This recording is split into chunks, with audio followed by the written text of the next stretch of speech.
Hi everybody, welcome to Season 4, Episode 3 of the Hard Truth Inside the Football Industry podcast with me, Philip Eidson, and Darragh McAnthony, Chairman and Co-owner of Peterborough United. Darragh, a good couple of... Well, first of all, we decided that we'd wait to Wednesday to record so we could get a couple of games in this week. And what a couple of good results it was. Yeah, to be fair, I think it worked better that you can cover obviously your Saturday and your Tuesday's results. Mm-hmm. So if we go in about posh, so we had Charlton on Saturday. Big club in League One, obviously under new ownership. Great first home games. We had a crowd. It was 9,500. I stood to my word with all the Charlton fans who'd missed the previous game. A lot of them, they came and whatever took me up on that option. One of them kind of cat and mouse games first half. Neither team really dominating.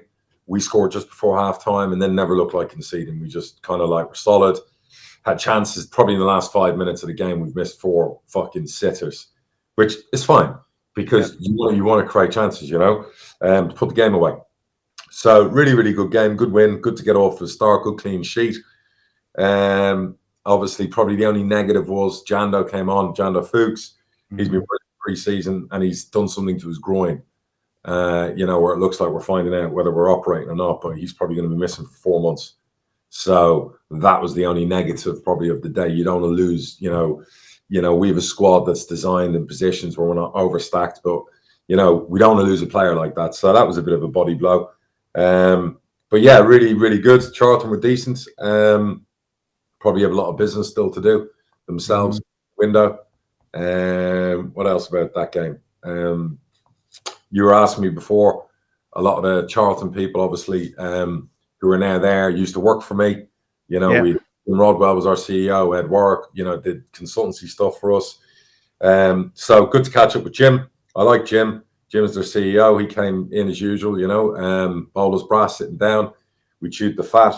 He was telling me about obviously the ownership now at Charlton, and they seem to be on a good pathway. Then he's trying to obviously buy my striker off me before he leaves the office. So I threw him out and said he couldn't afford him. But no, it was good banter. It was good fun. We won that game. And then obviously on to Tuesday, away at Barnsley. You think Barnsley are going to be up there. Even if they sell their players like they did last summer, they're still going to be up there. They recruit well. They're like us. They're well run. I think they won the previous home game 7-0. Tough place to go on a Tuesday night. And I fucking love the game. Forget the result. Just love the game. Loved it from us, loved it from them. I thought it was a great game. Two good footballing teams. First probably 55 minutes, they had some wonderful chances. Our goalie was fantastic. We had some fucking unbelievable chances that we kind of, spurred. They scored a free goal.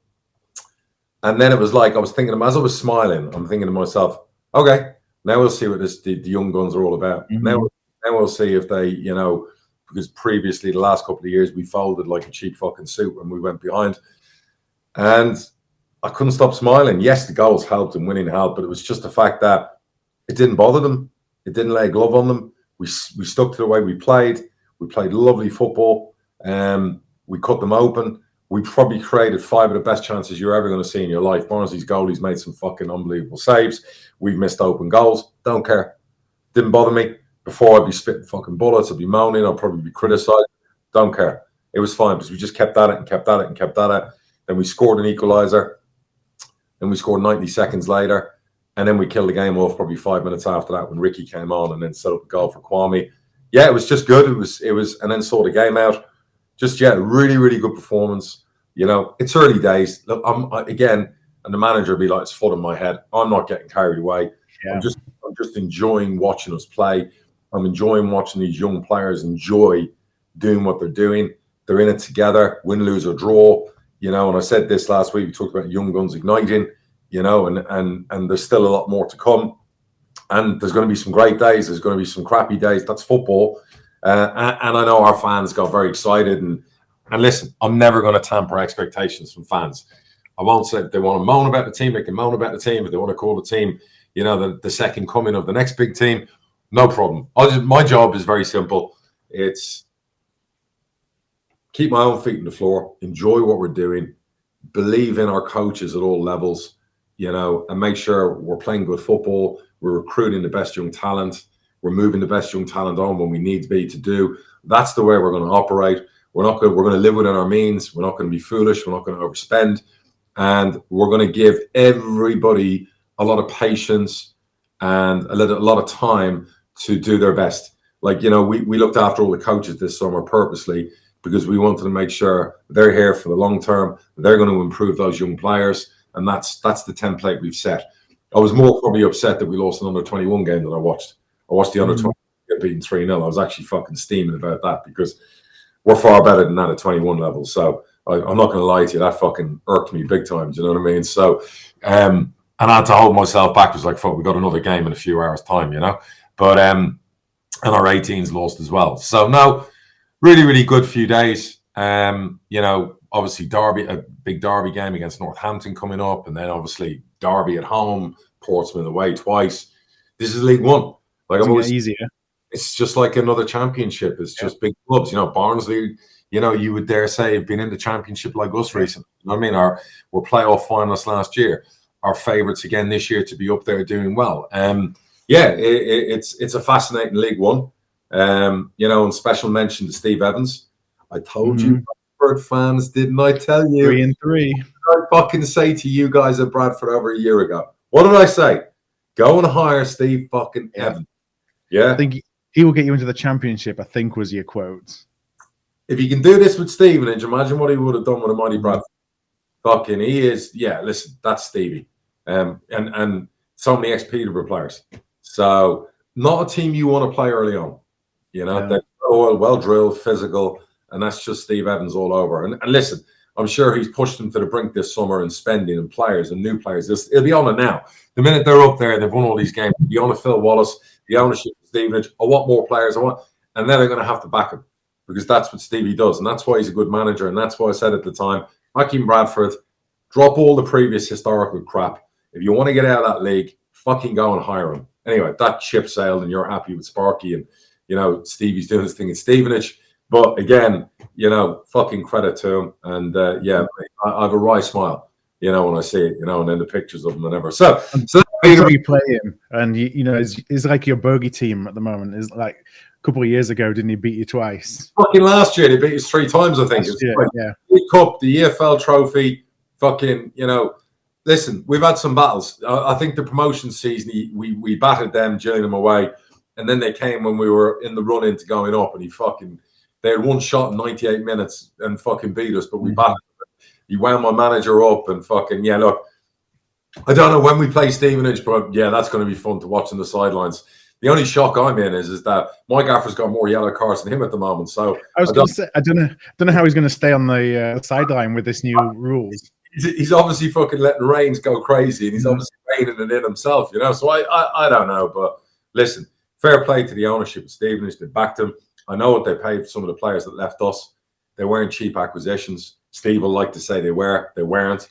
And they've really backed him. And I think when you back a manager like him, you know what you get. And majority of the time, it's success. Yeah. So no surprise from me at all.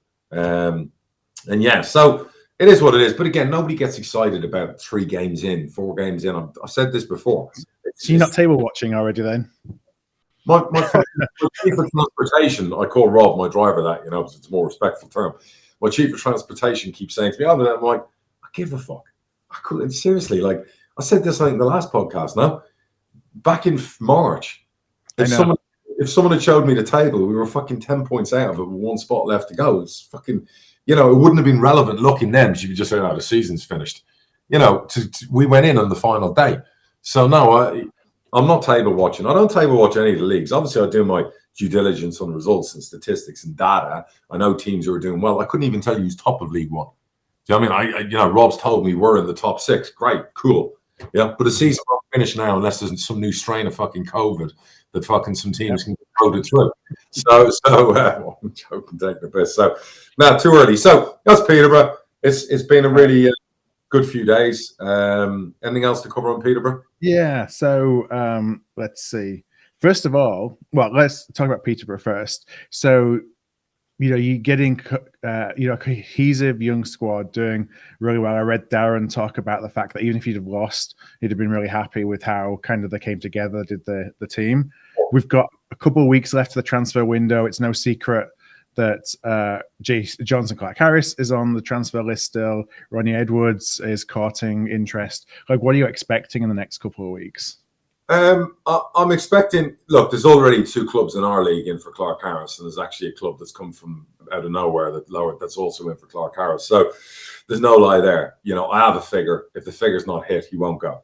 I've made that very clear, regardless of what newspapers and articles want to be written about our demise and everything else financially. You won't go unless I get the figure. If you want to buy the best goal scorer outside the championship, you have to pay. I'm not asking for 3-4 million, whatever else that's been quoted. I'm being realistic for a player. But at the same time, he's the GOAT in League One. He is. He's the greatest, one of the greatest goal scorers of all time. So, I went and paid a lot of money for him 3 years ago because we wanted promotion. So my response to those people trying to take the mick, if you want to do what I did, put your money where your mouth is. You're buying a target man, prolific goal scorer in the prime of his career. So other than that, he'll stay. And I'm very relaxed about that. Obviously, we have a big meeting next week, Thursday, because I travel to the UAE at the end of the month to Saudi and Qatar on business. And before I go, because I'll be there during the window, but I'll obviously be working.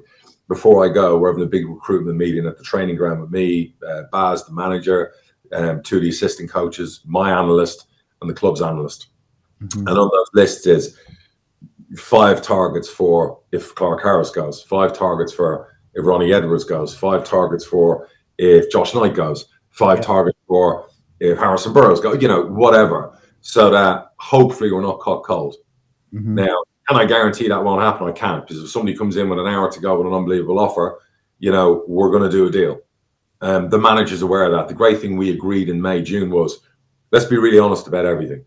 And let's not, lie to ourselves. And he's well aware. And I've enjoyed hearing him say, I think the BBC or somebody asked him, what if Clarke-Harris goes, you don't have time? And he said, well, we'll go with something else, what we've got. I love that side to the manager. He's not getting stressed or worried about, I need another striker, I need this, I need that. The manager's even said to me, if we don't get a striker, potentially he'll get another left. He wants me to get him another left-sider, and then he will utilise Ricky or Ephron Mason-Clark as a striker. He actually sees that as an exciting prospect if we don't land the striking target we want, because that can happen too. Other clubs won't sell. It becomes too expensive. Maybe the player doesn't want to come. The one thing's for sure, our next number 9, will be of a certain ilk, a certain style, a certain way, and obviously be younger to mould him with what we're doing. So, but we won't rush that either. If we have to wait till January to do that, we'll do that, and we'll use other players. That's the new dawn of Peterborough, and I don't want to disenfranchise the fans, and I don't want Alan Swan writing articles and headlines saying Posh won't buy a new striker and they'll have to go with what they've got. But we made a conscious effort that, we were going to allow our younger players to play in some of these positions. We were going to do what we had to do with our squad. The Jando Fuchs one, we've lost him for 3 or 4 months potentially. The natural inkling is, do we go and get another player? It's not really affordable, unless we can get somebody on loan on a freebie from a Prem club.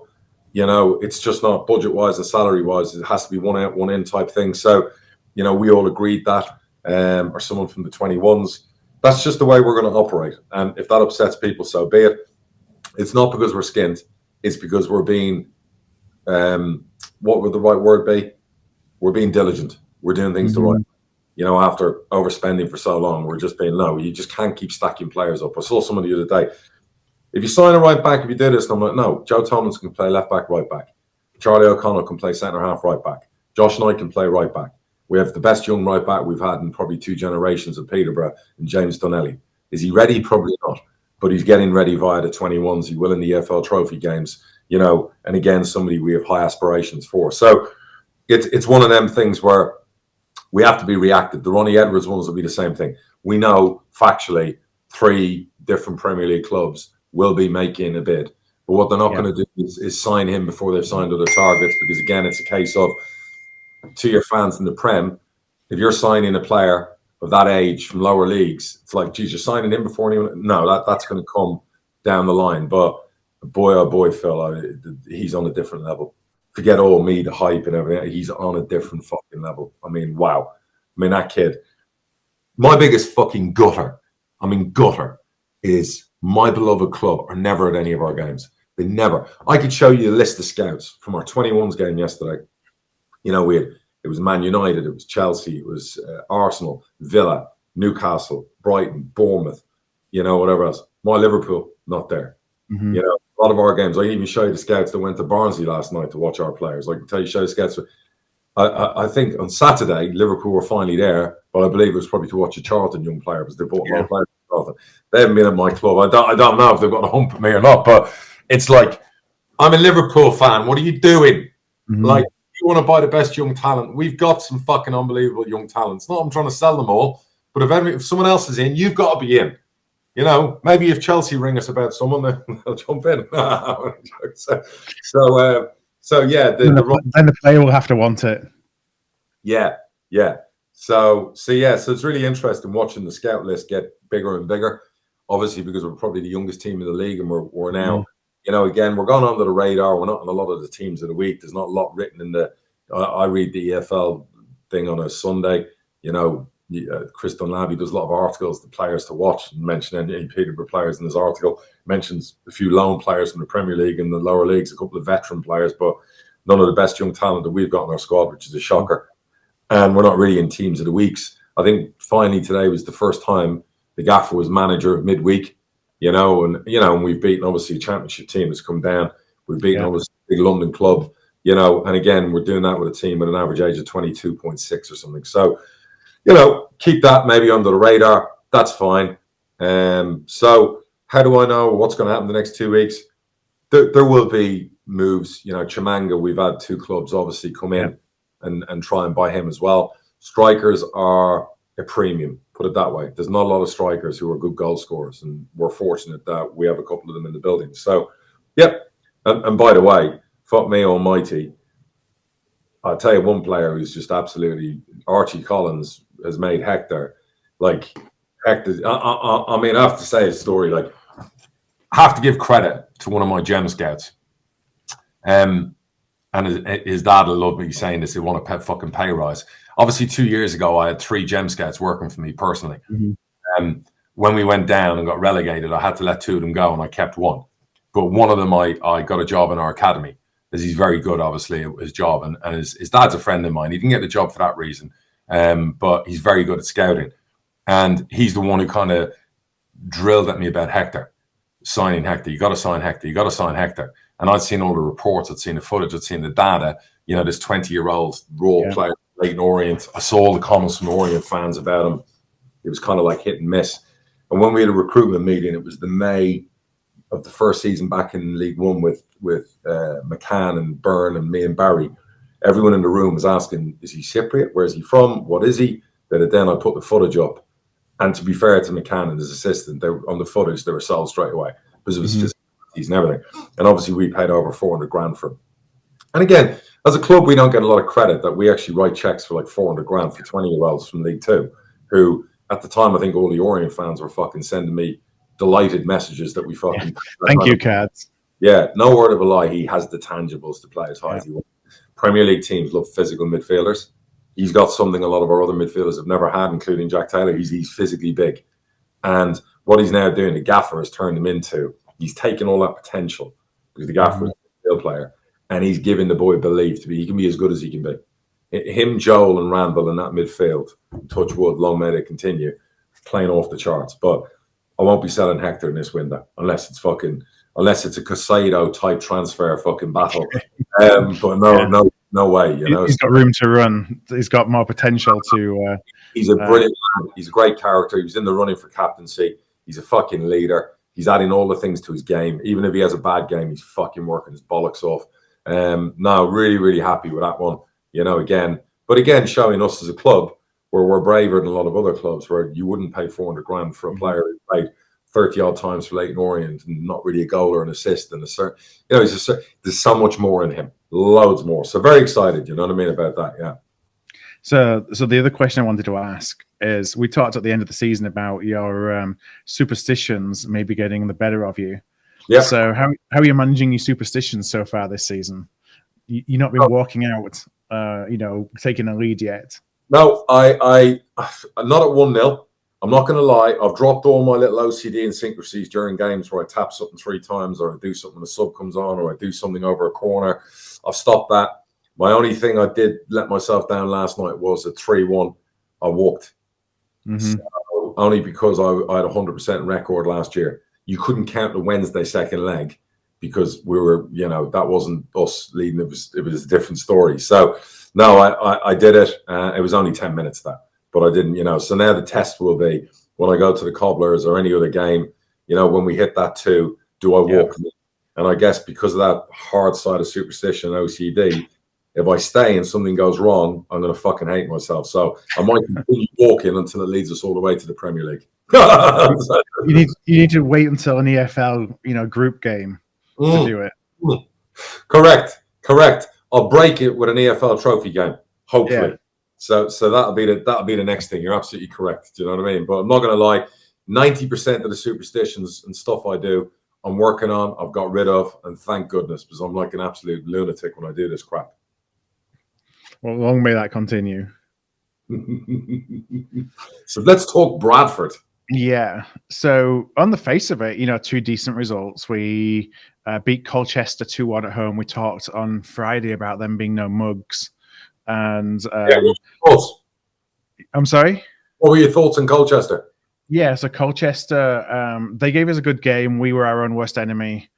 Gifted them a goal, trying to play out of the back, goalkeeper mistake. Yeah. The kid, your old player, forgetting his name now. Yeah, he put it away. But we came back, and that resiliency is something that we didn't show last season. Last season, we'd have crumbled. So we got 2-1 out of that. And then we drew last night at Stockport 1-1, which, again, on the face of it, is a good result. We missed a penalty, 5 minutes to go. And Cook missed a penalty, and then he missed a really easy 1-on-1. Just going into injury time, which would have won it. So, you come away from that thinking, yes, 1-1 away at Stockport is a good result, but it feels like one of those games that you lost rather than you drew. You alluded to at the start before we came on air that you're not happy. Yeah. So what's up? What's going on? So it's mixed feelings, honestly. It's like when we go forward, we look strong going forward. We look stronger going forward as a unit this season than we did last year. We got high press. We've got more options. Patterson's doing really well that we got from Harrogate. He's got 3 and 3. Yeah. So there's a lot to like going forward. At the back, we look like we've never played football before. And so without the ball, I'm really nervous. Positioning, they're struggling to get into this new formation at the back. We've got, I said on Friday, I think, square pegs in round holes for wing backs. And, maybe that just needs some additional work on the training ground, but maybe we're trying to do something that the current crop aren't capable of, and time will tell on that one. But go ahead, sorry. Do you need different wing backs? Do you need to sign 2 new wing backs? Yeah, we need one wing back, left wing back. We've been playing somebody who was a winger, who then was a midfielder, who's right-footed at left wing back, and our other left back isn't. He gets the ball, he can't cross. He hits the first man every time. He's not that mobile up and down the flank, so that's causing us some problems. We've got a kid on loan from Brentford who actually in pre-season looked really, really good, called Daniel G.O.A.T, I think that's how you pronounce it. In the England setup, so he's got pedigree. He's just looked like, he's not taken to it very well, to league football very well so far. He's been all over the place. And he's been either a right wing back or they've tried him the right side of a back 3, and it's not worked for either of those yet. So I just feel like there's some work to be done at the back, really. And that's it? The only area? Yeah, it's interesting. The 2 big players from last year in Harry Lewis and Andy Cook have both started pretty low on confidence. Right. So, hopefully that's just a confidence thing. Yeah, it's early. I mean, look, Stockport were favourites to win the league, weren't they? Yeah. And, I don't think they've won any of their 3 league games. They started, no, I mean, I guess if we're going to go there and beat them, this was the time, because they've started pretty slowly. But yeah, they're favourites. Yeah, there was 9,000 people there last night, wasn't there? It was a big crowd. So, Look, again, I'd say to you, relax on the anxiety. Obviously the eyes don't tell lies. If things aren't working, look, Mark Hughes is an experienced manager. He's got to see what you're seeing. He's got to see what fans are seeing, that, you know what, we might need to get a couple of additions. If you're saying the only thing really missing that turns you into a really slick team is wing backs, well, that's the beauty of having the window still open in August. Best laid plans haven't worked. Now we got to go out and get two that do work, because that's going to be fundamental to how we play. Do you get what I mean? Yeah. Yeah, I think that, and I mean, somebody like Romney, that's a big miss for us, because we've gone from having somebody who can play his way out of defence, who is composed on the ball, to three, League Two big, not very mobile centre halves, who don't have the passing accuracy that he did. So when you try and play out of the back, it's just a different dynamic than when you have somebody like Romney who can make things happen. Yeah, and it's a bit like our thing with Ronnie. Him and Romney have got a great relationship. They know left, right, playing out. And if we don't, the big thing for us will be the challenge is we sell Ronnie. Do you go and get a dominant centre half that's brilliant in the air? But most of those are fucking useless with their feet. They just aren't. They can't get you going. They can't pass. Their game is like fucking, it's bread and butter. Win everything in the air. Be physical. Fucking, spit, whatever. Or do you go and get somebody who's not as good in the air, who's brilliant with the ball at their feet? So, I put that in the manager. I said, look, what do you want here? Ronnie goes, do we get a scrapper or do we get a pass? Because the combined ones don't work. Well, we can't afford the ones that can do both. It's the reason we sell them for millions. So, it's one or the other. For me, I'd be like, forget about goals and set pieces and whatever. Sacrifice it to get the player who can pass. Because if you're going to base your whole game on passing, you're going to have to let certain things go. You're going to have to, if you're going to win enough games, you're going to concede a few set pieces. You haven't got dominant centre halves in the air necessarily. But what you do have is a player that fits into what you're trying to do. Because if you put a player in there that cannot play the way you want to, it's going to fuck the whole team up. It's going to fuck everything up. Great, he's winning balls in the air, but you can't get going from the back. Because if they shut down your left side and know a good team managed is going to push everything to the player who can't play out. Press it over there, because what he's going to end up doing is kicking it 50 yards long. Yeah, I'll make a mistake under pressure. Correct. And that is the $50 million question. What is it to be? Because to go and get somebody who can do both costs the fucking premium that League One clubs or League Two clubs like us. Yeah. That's why Ronnie's in demand, right? Correct. So it's one of them things. I hear you. I sympathise. And that's going to be the biggest decision for us. What do you do here? And my thing would be go for the passing centre back. But the manager will make the ultimate decision. So because I believe in what we're trying to do. And I don't want anything to fuck that up. Yeah. And I think we looked at it and said, well, promoted teams last year out of League Two typically went with strong cloggers, at the back, as opposed to somebody with a bit more of a cultured foot. And so that seems to be the direction that we've gone at the moment. And when you have three, you have to have one. Yeah. When you look, Brentford built promotion based on three big, strong centre backs, but one of them could always play. One of them was the one that would give it to the six, give it to the wing back. Maybe the other two were just fucking ugly in the air, but one of them could actually play. So that's something that, it's in theory, it's great. I'm not going to lie. We're in the champ. I'd want three big centre halves because of what I've seen, what the champ's like. But one has to play. And if you have three who can't play, you got a problem. If your whole game is based on playing football and using Smallwood and using the players in midfield and getting it out wide and whatever, and he can't get the ball from the centre backs, it's done. You've got many times we've seen our centre, the middle of the three, Matty Platt, basically trying to put Beckham balls into the box, and that's not going to work. With all the best will in the world, forget it. And what's going to happen is away teams, opposition teams are just going to press you through. They're just going to be like, who's the weakest link? Press it so he gets it. And then that's just one of the oldest tactics ever. Seen it a million times. So, well, that's interesting. Who have you got your next couple of games? We have, let's see, Morecambe on Saturday. Okay. I'm not sure who we've got after Morecambe, but it's Morecambe away on Saturday. Okay. So, like us, you got like two away games back to back kind of thing. Okay. So you'd expect to go there and do the business now. I mean, you would think so, but Derek Adams and the history brings, those kind of games. It was like you playing against Steve Evans. Of course. If anyone's going to be up for it, it's going to be Derek Adams getting his team up for giving us a stuff in. 100%. Fucking wow. Are you going to lose anyone before the window closes? I don't think we're going to lose anybody who we would want to stay. Okay. I think that it's more around getting squad players out of the building.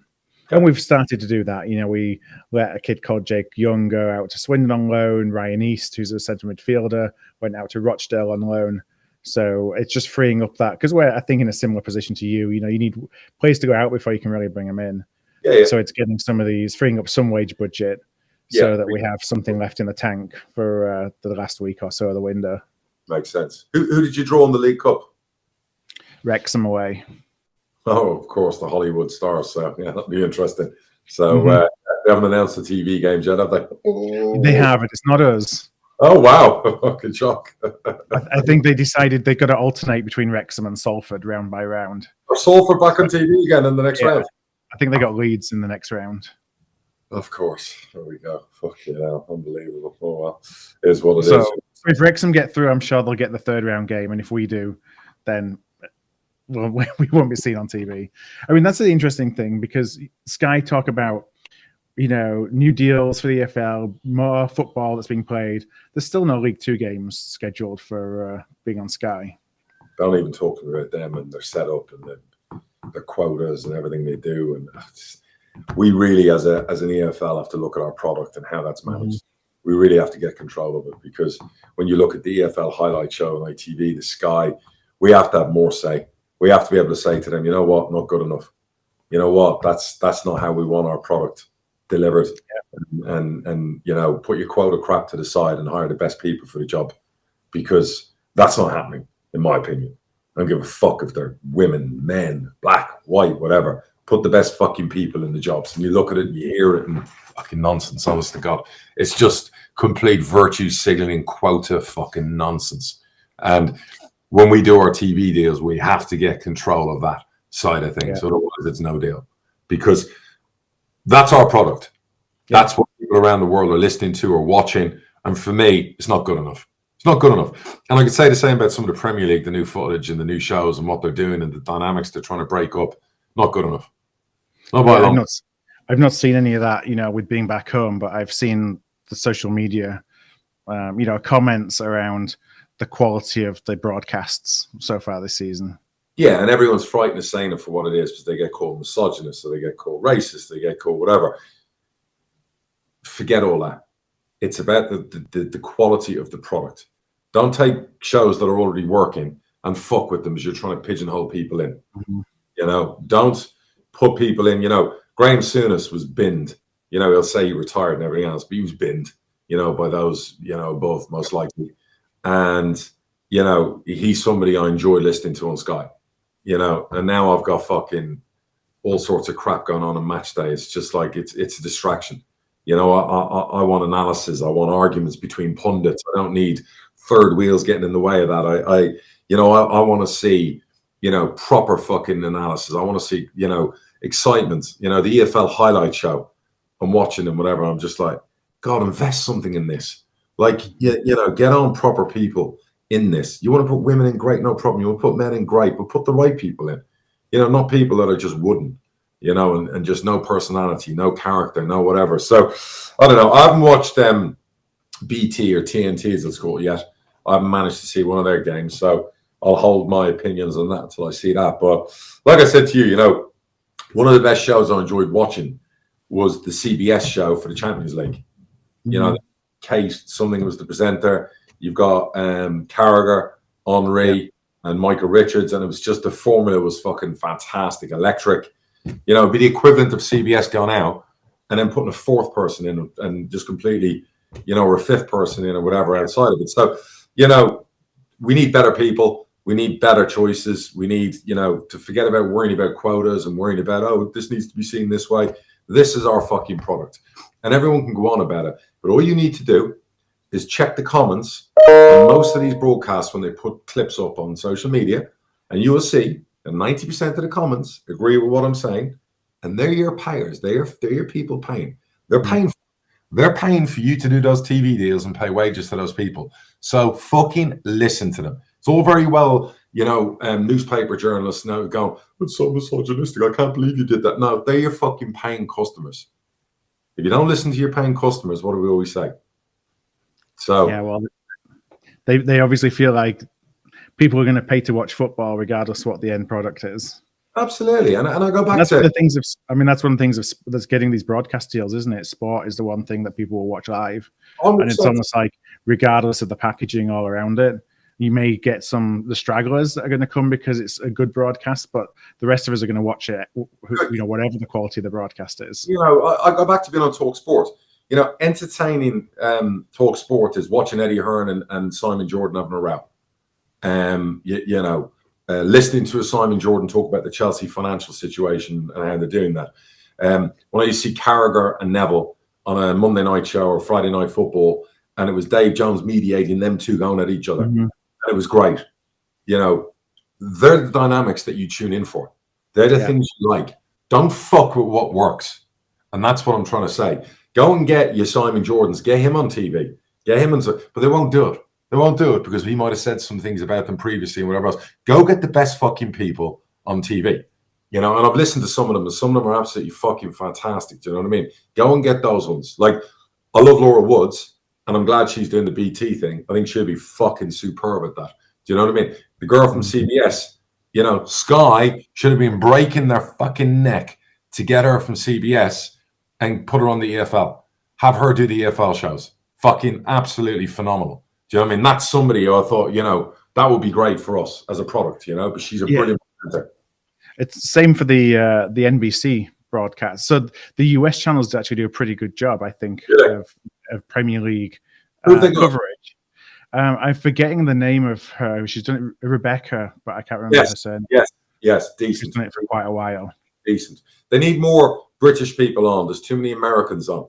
Tim Howard, ex-players who played. And I get it, you're going to a US audience, but... Yeah, Taylor Twellman on everything. They weren't standout players in the Premier League, with all due respect. So they need some ex-Premier League players actually that had some serious merit in the game on those shows. I've seen them as well, and they need to be better. So that's my 2 pence worth over that. Regardless, it's like, get the best person in for the job, and they're not doing that. It's just this virtue signaling and bullshit to try and appease people that aren't really the majority of your fee payers. Makes no sense. So let's look at a couple of topics for the week and get into some questions as well. Sure. You mentioned about Liverpool and Caicedo, but also now the lad from Southampton, who we talked about the other day of we need to get that deal done. And all of a sudden that one's gone south again. So what's going on? I don't know. I watched the Liverpool-Chelsea game and I hated what I saw. I loved what I saw until the Salah's goal was disallowed at 2-0. And from that moment on, I had trepidation. And it wasn't trepidation necessarily because we don't have a natural number 6 or a holding midfielder. Is watching the back line, particularly the left side of it. That concerned me a lot. Now I'm seeing articles about Alisson and Salah to Saudi and whatever. I'm just like, Liverpool have got a problem. And the problem starts with the director of football. They've obviously hired someone temporarily for the summer. I think a German guy who knows Jurgen Klopp. They have to find the next Michael Kennedy. They have to find somebody who's going to be with them for 2, 3, 4, 5 years. Chelsea have done that. They've got the Brighton boys in there, behind the scenes. They've got 2 of them. Liverpool need to go and get one. The window started well for us. I'm not sure it's going to finish well. But so this nonsense doesn't happen in the future. Go and get somebody who's here long term. Signing somebody on a contract for 3 months when there's an end date, waste of time, in my opinion. I am concerned. I've always said if we have Jurgen, we have a chance, but I'm now worried about we've got no fucking chance of Champions League. Yeah. But unless the next 2 weeks are really impressive in the transfer window. I'm not trying to make salacious headlines. I'm not trying to dig out Liverpool, Klopp. Fair play to the owners putting up money for Caicedo. Too little, too late. And whoever fed back that he was interested in coming lied to them. Should have read that and sniffed that. It was all a ploy just to get Chelsea back to the table. Or to Do you think that's an agent thing? 100% it's an agent. Absolutely. The agent's played them he's done them up. The agent's probably intimated to Liverpool, get a bid in, or we'll get the player there for a medical. Yeah. They've put the bid in. Suddenly the ignition, the rocket booster's gone under Chelsea's arse. We ain't getting beaten by Liverpool. The two big American owners are flying in. We got Liverpool on Sunday on TV. There's no way they're parading Caicedo around fucking Stamford Bridge. So the agents played a fucking blinder. Credit to them. But naive as well from Liverpool that they got caught in that position. So the Lavia one, I can't get my head around. I know. I'd heard this personally. He wanted, up to 2 weeks ago, it was Liverpool he wanted to go to. So that's been allowed to simmer. You've then put it to the side and gone after Caicedo, thus telling Lavia, we're actually going to go. You know, do the deal for Lavia and still go after Caicedo if you want to make a fucking statement, like fucking Chelsea have done. And now they're going to have the most frightening midfield the Premier League's ever seen. You saw United's midfield the other night. You know, yes, Arsenal have got Declan Rice, but Chelsea's midfield, fucking unbelievable. If they had an Ivan Toney in their fucking team, they'd win the league next year. Not this year, next year. That's the one thing now they're missing. And if they're going to sign the boy from Palace, who I love, Elise, just need that number 9. I like the guy who played on Sunday. I'm not sure he's going to score 30 league goals. But if they had and again, I'm not doing this to get my sell on. I do a podcast based on football. If Ivan Toney is in that team with that midfield and with that talent they have, if their full wing back stay fit, Chelsea will be unstoppable next year. Not this year, next year. So I think with the young players, it's going to take time to bed in. I fancy them still to make top 4. But Liverpool, I am fucking, I'm worried. Like, and I guess my worry is if they don't make the top 4 this year, then the pressure starts on him. Yeah. And he's the type of guy, fuck all this. I'll take the national team job. Or Tuchel will be sacked by Bayern Munich by then. I'll go take that job. And then it's like, okay, now we're starting again. So they're my concerns, you know what I mean? And it's like, so I see they're trying to sign the boy from Palace. No Caicedo, no Lavia. Fair play, good player. But yeah, I'm concerned. They need to buy something at the back, and they need to buy one, if not 2, in midfield again. So, you know, playing Gakpo in there on Sunday, hated that. Darwin Núñez needs to get the vote of confidence. I'm not sure you're winning Premier League titles with Jota as your number 9. I know that sounds harsh, and again, I don't want headlines in the papers me saying that, because Jota's a very good, useful player. He'll score goals. I'm just not sure you win league titles with him as your number 9. I just think Núñez has so much raw ability, and he's one of them players where the manager needs to say, Darwin, I'm giving you 5 games in a row. Give a fuck if you don't score in the first 4. Yeah. You're going to play you as our number 9, and I honestly think he could score 30 plus goals. But in and out, playing left, playing. Yeah, he just needs to run. Give him a fucking run. And watching on Saturday with Gakpo and fucking midfield, lost in the game.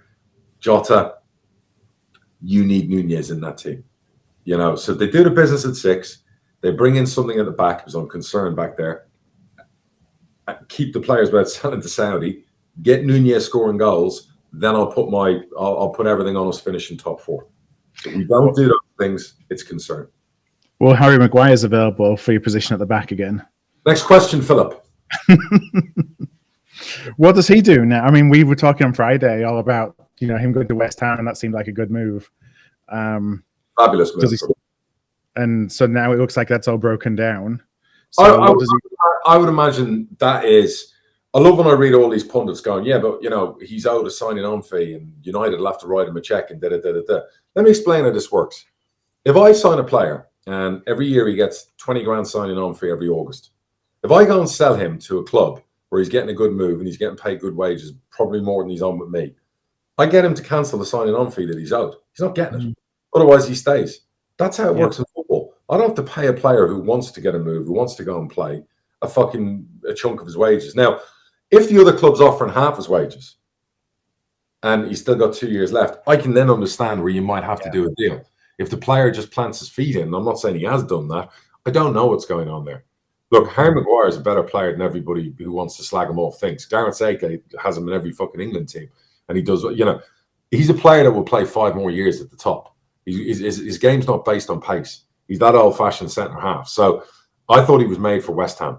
So that's not West Ham's fault. That is probably a case of the Maguire team waiting for United to offer something before he goes and speaks to him. That's just my opinion. So I don't know what United do there, but, you know, I'm not really interested. I actually thought fucking Wolves' midfield were more exciting. And by the way, if I'm Liverpool scouts, I'm looking at 1 or 2 of the central midfielders at Wolves, because fuck me almighty, they had some fucking energy intangibles, and they had some good players in there.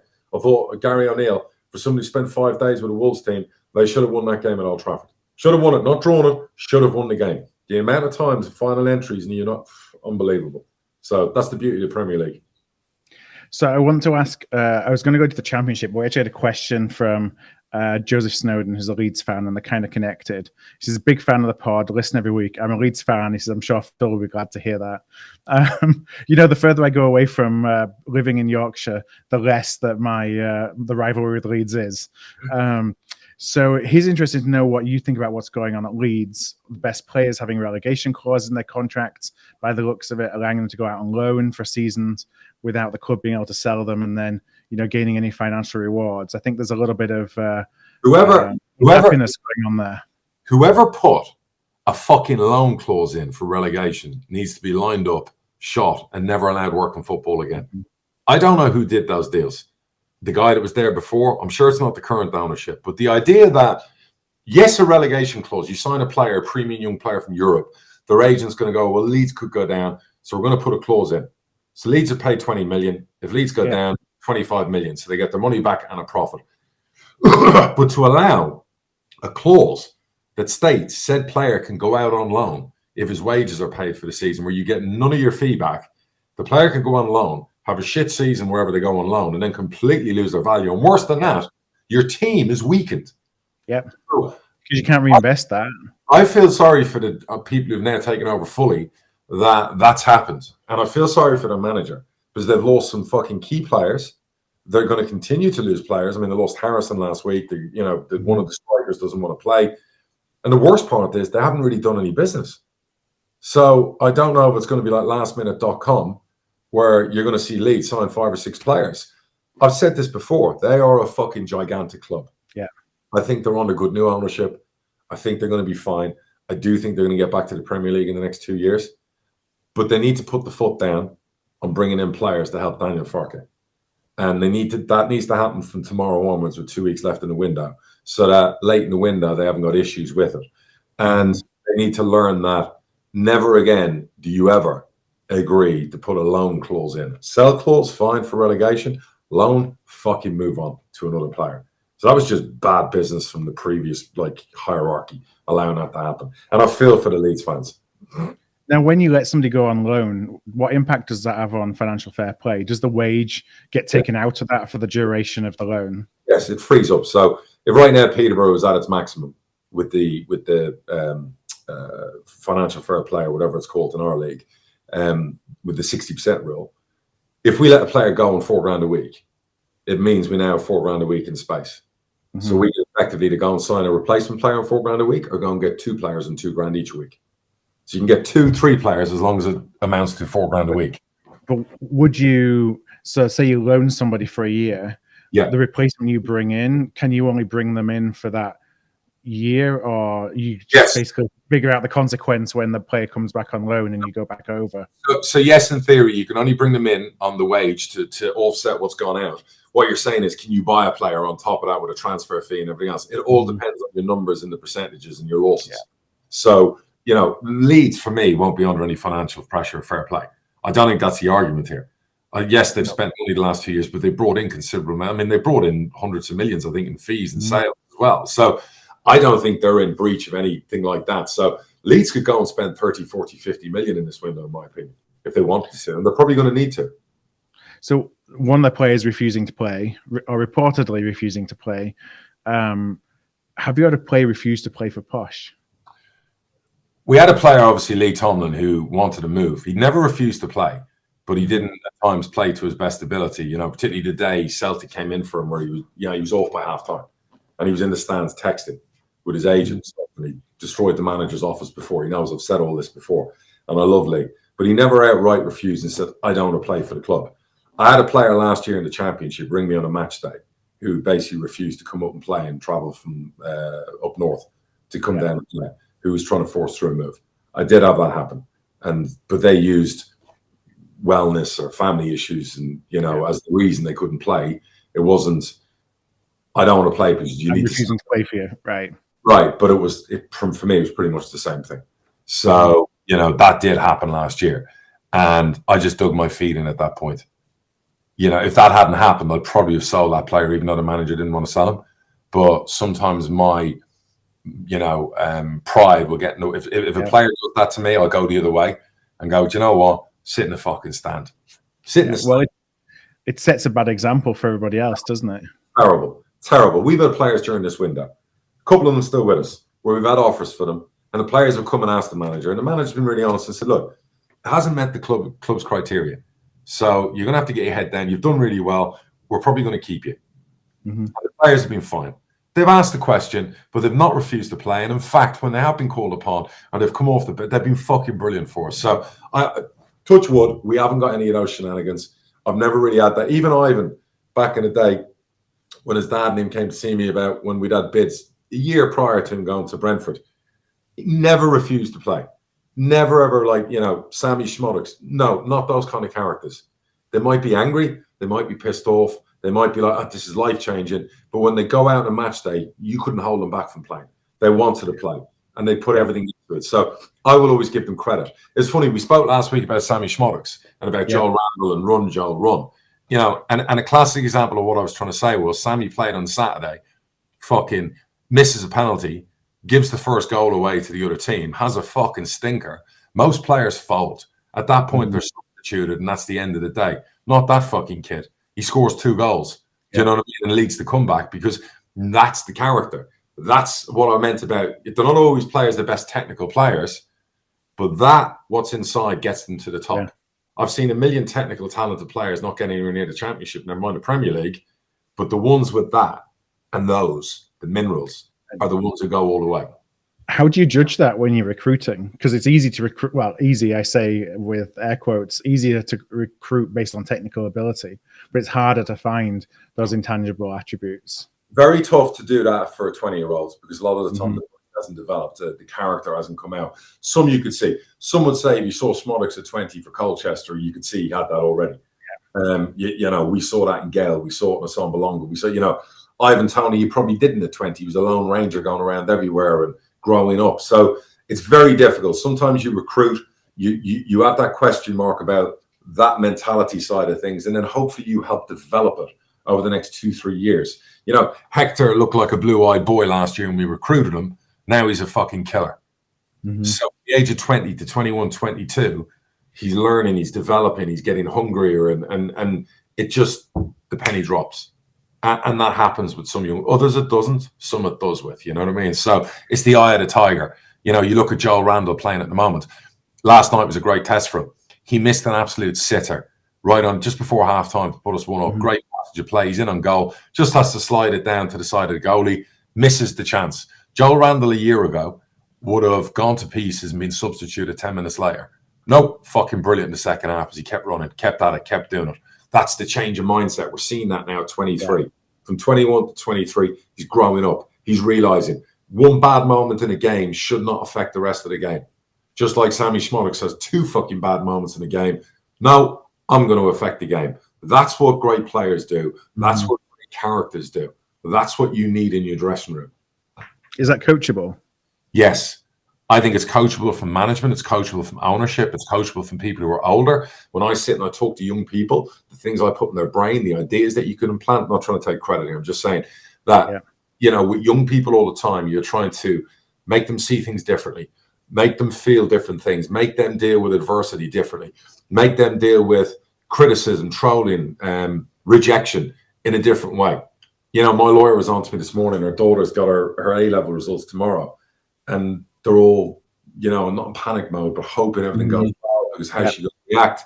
And I just said, listen, tell her good old DMAC here got 2 C's and a B for his A-levels because I never opened a fucking book and spent 1 day at college in Ealing before I walked out. So it's not all as lost if it doesn't all go to plan on the exam side of things. That doesn't define who you are. And nor should it. So again, coachable, yes. I just think you with your kids, me with my kids, their life, everything's a coachable moment. You're always trying to help and coach people. Especially as we get older. I'm nearly 50, so you're constantly doing those things. All right, well, let's leave it there for this week. I think next week there's only 1 game, isn't there? Is the midweek next week? Yes, there is. Yeah. So we'll do it next, obviously, the start of next week or whatever else we'll cover off. Brilliant. But I want to thank everybody again for listening. Questions. Again, I've got some questions that are going to run over. We'll run those over into next episode, but do please keep them coming. contacts@hardtruthfootball.com. You can always follow us on YouTube. The videos go to YouTube a couple of days after we post on Anchor and across all the podcast networks as well. So, just keep those questions coming, keep subscribing, and keep telling anyone if you like the show that, it's worth listening to. Thanks, Phil. Until next week, we'll see you all soon. Take care, guys.